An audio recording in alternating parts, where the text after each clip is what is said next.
Hello friends, good evening. Today we are going to discuss one new topic, that is difference between CCOD and CC and OD account. Friends एक छोटा सा ये question कई बार mind में आ जाता है कि सीसी अकाउंट में हम डील करते हैं, लेकिन हमें ये नहीं पता होता कि सीसी अकाउंट और ओडी अकाउंट दोनों में क्या डिफरेंस है। तो हम देखेंगे कि सीसी अकाउंट बेसिकली क्या है। आपका क्रैश क्रेडिट लिमिट है, और ओडी अकाउंट क्या, ओवरड्राफ्ट अकाउंट है। फ्रेंड्स, आप यूट्यूब पे अगर देख रहे हैं तो प्लीज़ इस चैनल को लाइक सब्सक्राइब कर दीजिए। तो आते हैं, ये पीडीएफ नोट्स जो हैं ये सारे ग्रुप में अवेलेबल हैं, तो आपको डिस्क्रिप्शन में एक ग्रुप का लिंक मिल जाएगा और आप उसको ज्वाइन कर सकते हैं, और ये पीडीएफ नोट्स वगैरह सब अवेलेबल हैं। ठीक है, तो देखते हैं सीसी अकाउंट जो है बेसिकली आपको शॉर्ट टर्म अकाउंट मिलता है बिज़नेस की शॉर्ट रिक्वायरमेंट्स को पूरी करने के लिए। जैसे आपको रॉ मटेरियल वगैरह परचेज़ करना है, आपको थोड़े से पैसे चाहिए होंगे, तो इसलिए सीसी लिमिट आपको मिल जाती है। सीसी लिमिट बेसिकली क्या है कि जैसे अगर मान लीजिए यहाँ पे एग्जांपल दिया है 10 लाख रुपए का, तो ये स्टॉक, रिसीवेबल्स, कोलेट्रल, इन सब के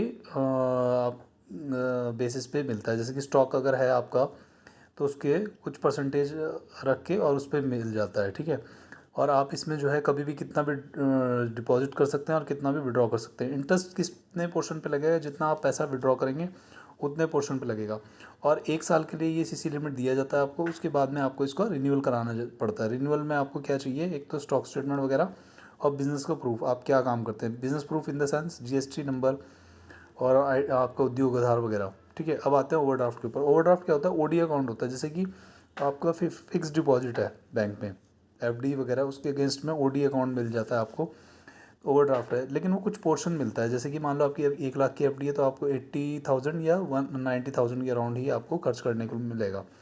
तो ये क्या होता है, एक टेम्प्रेरी फैसिलिटी होती है जो कि आपको किस बेसिस पे देते हैं, इनकम पे, डिपॉजिट पे, सिक्योरिटी पे देते हैं। सिक्योरिटी इन द सेंस जैसे फिक्स डिपॉजिट एक तरह की सिक्योरिटी हो जाती है। ठीक है, या कोई और सिक्योरिटी मनी रख देते हैं, और इंटरेस्ट किस पे लगेगा, जो आप पैसा विड्रॉ करेंगे उस पोर्शन पे लगेगा आपको।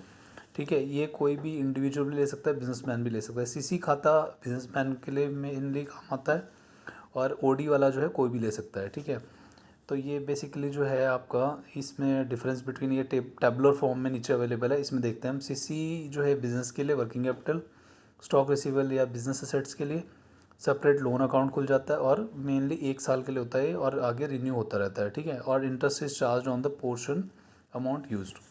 अब ओवरड्राफ्ट पे आते हैं। ओवरड्राफ्ट क्या है, शॉर्ट टर्म है और पर्सनल या बिजनेस यूज़ के लिए, एफडी या सैलरी प्रॉपर्टी के अगेंस्ट में है, और ये लिंक्ड होता है हमारे करंट अकाउंट या सेविंग अकाउंट से। ठीक है, ओवरड्राफ्ट में भी नया अकाउंट खुलता है आपका, और सीसी में भी नया अकाउंट खुलेगा, और ये शॉर्ट टर्म भी हो सकता है। तो ये इंडिविजुअल्स और बिजनेसमैन दोनों के ही काम पे आता है, और जितना पैसा आप जो है लगाएंगे उसके लिए। तो हम नीचे देख सकते हैं, सीसी अकाउंट जो है बिजनेस पर्पज़ के लिए, ओडी है टेम्प्रेरी फाइनेंशियल नीड्स के लिए। Thank you friends, I hope ये टॉपिक आपको क्लियर हो गया होगा, और please like and subscribe the channel.